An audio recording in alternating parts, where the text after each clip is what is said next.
For literacy this morning, we are going to be looking at doing our publishing. So we were looking at doing our play scripts last week, and you planned it all out, you wrote it, you edited it, so today we're going to be publishing it.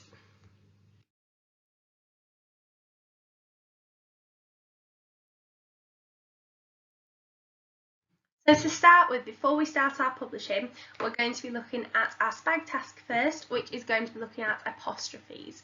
So I want you to think, what is an apostrophe and when do we use apostrophes? Have a think, have a discussion, and then we'll have a look.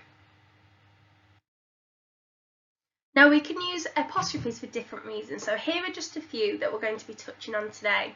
So we can either have apostrophes where we use them if we have put two words together and we have removed a letter or one or two letters. So for example, can't is the same as cannot, so we've actually put can and not together and we've removed the O and put an apostrophe. It's is the same as it is. So again, we've put it and is together and we've removed the I to put an apostrophe. And didn't, we've got did and did not, and we've removed the O and put an apostrophe and pushed the letters together. So we can do that for removing letters. Now we will be going on to do more of that in another lesson, but what we're going to be doing today is we're going to be looking at apostrophes for possession. So if something belongs to somebody and how we would show an apostrophe to show that.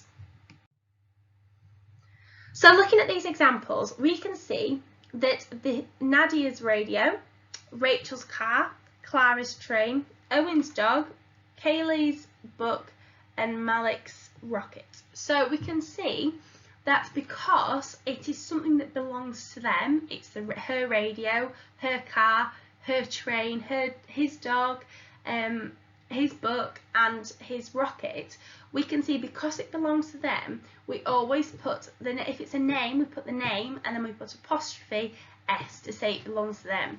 Same if we were saying it's the cat's bed, it's the bed that belongs to the cat. So if we have a look at this, so which is correct? Sally's favourite day of the week is Friday, or Sally's favourite day of the week is Friday with an apostrophe. Have a think which one is correct. Well done if you have said the second one. So if you have said that this one here is correct, well done, because it's saying it's her opinion, it's what she believes, it's her favourite week, it's nobody else's, it's Sally's. So because it is Sally's, it's her opinion, we put the apostrophe after her name before putting the S. Okay, have a go at this one, which is the correct noun. I often borrow my brother's clothes. Where does the apostrophe go? Which one is correct? Well done if you said that the first one is correct, because we're saying it's the clothes that belong to the brother. So his brother's clothes. Now, where the apostrophe is for the second one, it wouldn't make sense, because if you put that there, it would be looking as if you have missing a letter out. However, we know that brother is spelled with the R after the E, and so the apostrophe would go after that. So now I would like you to come up with your own sentences. So using the correct apostrophe, I want you to tell me what the pictures show. So for example, it might be the cat's basket, or the cat's bed, or the dog lays in the dog's bed, or the child's bike. And I want you to come up with some sentences of how you will put the apostrophe in. So have a go at doing these three.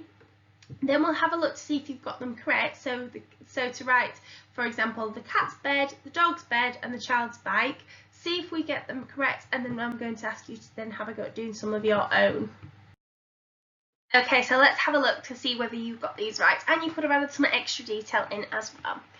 So because it's the bed that belongs to the cat, we have to make sure that our apostrophe went after the cat and before the S, because it's the bed that belongs to the cat. Same with the dog's bed, it's the bed that belongs to the dog. So that was a nice easy one as well, that the apostrophe should go before the S and after the word dog. Then we have the child's bike, it's the bike that belongs to the child, so the apostrophe would go to the S. Now, what I'd like you to do is, now you've got these ones as an example, you can leave these up to help you. I want you to come up with 5 other sentences. So 5 sentences to show where you would use an apostrophe. So it could be using an object, so like a cat, a dog, a child, a basket. It could be that you use the name of a person, so it could be a family member saying something that belongs to them.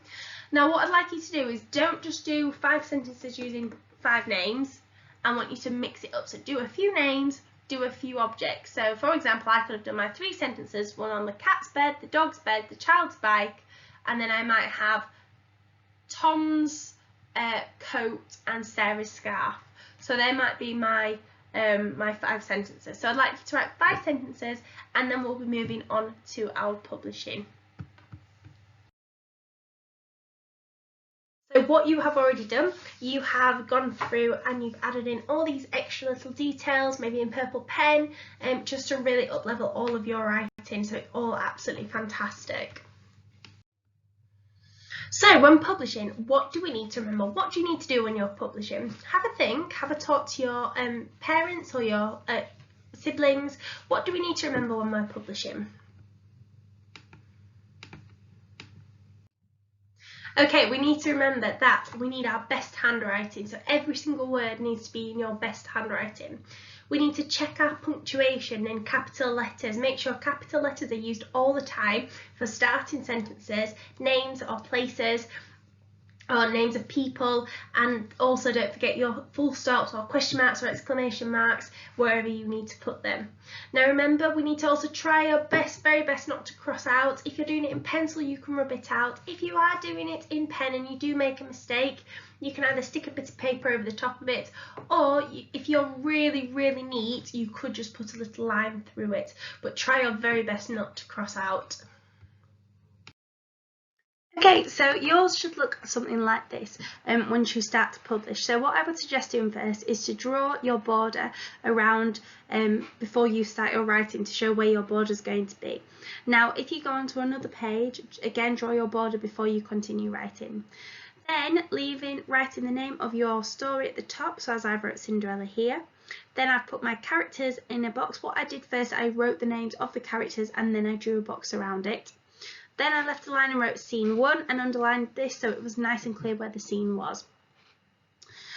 Then between each character you can see, or each narrator, I've left a line. This is just to make it really clear for what their lines are and how the story progresses.